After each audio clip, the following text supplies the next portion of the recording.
So I moved to New York, and you know, I had $400, and I found an apartment. And one day, you know, I looked at 3. I found one, and you could go in the paper, like the Daily News, and find.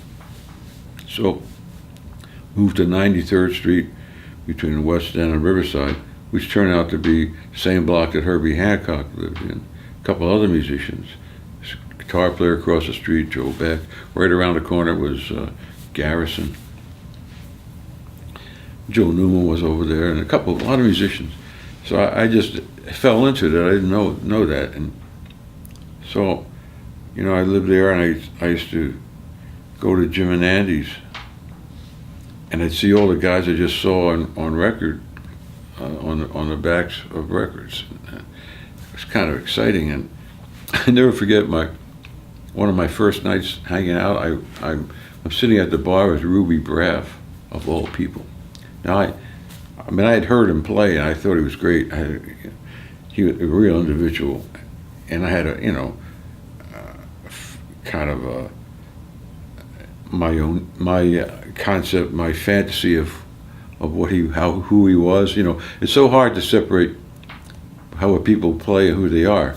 I mean, how they act or whatever, which is the truth, trying to find out the truth. So I'm hanging out with Ruby Braff, and I'm telling him all this shit, like, you know, all my naive bullshit that I was dumping on him. And he was so gracious, and like, I know I was saying a lot of things that he disagreed with or hated.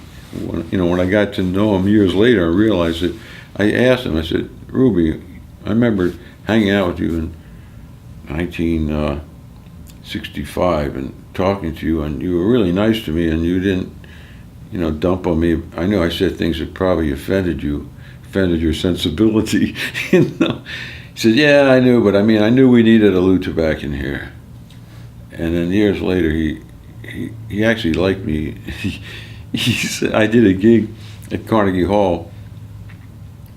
George Wayne asked me to do this thing, Buck Clayton, because Buddy Tate was sick. And anyway, Ruby wasn't involved in it.